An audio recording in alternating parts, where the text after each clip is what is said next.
द्वापर युग की बात है। भगवान विष्णु के अवतार श्री कृष्ण बद्रीनाथ में तपस्या कर रहे थे। तभी किसी आवाज से उनका ध्यान भंग हुआ। उन्होंने आंखें खोलकर देखा तो खरगोश, मृग आदि छोटे छोटे वन्यजीव दौड़े चले जा रहे थे। उनके पीछे शेर, चीते आदि खतरनाक जानवर दौड़ रहे थे। श्री कृष्ण ने उन सभी को वहीं रोक लिया। उनके पीछे पीछे वहां भयानक पिशाच आए। वे भगवद विष्णु का जाप करते हुए बोले, प्रभु हरि, दर्शन दो। ये सुनकर श्री कृष्ण आश्चर्यचकित रह गए। तभी नरभक्षी पिशाचों की दृष्टि श्री कृष्ण पर पड़ी, लेकिन वे उन्हें खाने के बजाय प्रणाम करते हुए बोले, ऐसा क्यों हो रहा है कि हमारा मन आपके प्रति श्रद्धा से भर गया है? आप कौन हैं? श्री कृष्ण बोले, मैं यदुवंशी क्षत्रिय हूँ। प्राणियों की रक्षा मेरा कर्तव्य है। यह पावन भूमि है। तुम यहाँ क्यों आए हो? क्या तुम्हें ज्ञात नहीं कि तुम्हारे इस उत्पात से ऋषियों की तपस्या भंग हो जाती है? एक पिशाच बोला, आप मुझे बहुत प्रिय लगे। मैं घंटाकर्ण नामक पिशाच हूँ और यह मेरा छोटा भाई है। मैं अलकापुरी के राजा कुबेर की सेवा करता हूँ। पहले मैं विष्णु से घृणा करता था। उनका नाम मेरे कानों को न सुनाई दे, इसलिए मैं अपने कानों में घंटा पहनने लगा। इससे सभी मुझे घंटाकर्ण पुकारने लगे। मैंने घोर तपस्या करके शिवजी से मोक्ष की प्रार्थना की। तब उन्होंने कहा कि मोक्ष तो श्री विष्णु देंगे। तब मैंने श्री विष्णु की महिमा को जाना। मैंने सुना है कि उन्होंने पृथ्वी पर अवतार लिया है।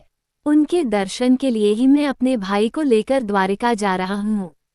रात आधी बीत चुकी थी, अतः उन पिशाचों ने पृथ्वी पर कुशा बिछाई और भगवान का भजन करने लगे। जब पिशाचों ने आंखें बंद की तो श्री कृष्ण ने उन्हें अपने चतुर्भुजी रूप के दर्शन करवाए। घंटाकर्ण मन ही मन बोला, इन्हें तो अभी मैंने सामने देखा था। उसने आंखें खोली तो सामने श्री कृष्ण विष्णु रूप में विद्यमान थे। उन्हें देखकर पिशाच बड़े प्रसन्न हुए। उन्होंने प्रसाद चढ़ाने के लिए केले के पत्तों पर मांस रखा और भगवान को अर्पित करते हुए बोले, भगवान, हम नीच लोग हैं, कच्चा मांस ही ग्रहण करते हैं, इसलिए आपको भी यही चढ़ा रहे हैं। हमें जैसा मांस मिलता है वैसा ही हम खाते हैं। यह आपके लिए ताज़ा मांस है जो आपको अर्पण कर रहे हैं।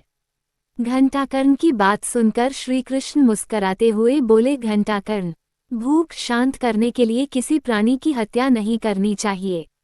ये पाप है। घंटाकर्ण बोला, क्षमा करे भगवान, मैं अनजाने में ये पाप करता रहा, मुझे ज्ञान नहीं था। श्री कृष्ण बोले, घंटाकर्ण, प्राणी को उच्च अथवा नीच किसी भी जाति में जन्म मिल सकता है, किंतु जो अपनी उन्नति के लिए अच्छे कार्य करता है वह पूजनीय होता है। अर्थात प्राणी अपने कर्मों से छोटे या बड़े होते हैं, जाति से नहीं। अपने स्वार्थ के लिए दूसरे से ईर्ष्या करके उसको सताना या मारना पाप है। लेकिन तुम अपना आचरण सुधार कर श्रेष्ठ बन गए हो। ये कहकर उन्होंने घंटाकर्ण और उसके भाई को स्पर्श किया। स्पर्श करते ही वे देवताओं के समान तेजस्वी हो गए। तब श्री कृष्ण ने देवराज इंद्र को आज्ञा दी कि उन्हें स्वर्ग ले जाएं। इस प्रकार उन पिशाचों ने अपने पैशाचिक गुणों को त्याग कर श्रीहरि का नाम लेना उचित समझा, जिससे उन्हें मोक्ष प्राप्त हो सका। हमें भी अपने पैशाचिक कर्मों, दुष्कर्मों का त्याग कर श्रीहरि का नाम लेना चाहिए। धन्यवाद दोस्तों। यदि आपको यह वीडियो पसंद आया हो तो इसे अपने मित्रों के साथ शेयर करें और हमारे चैनल को सब्सक्राइब करें।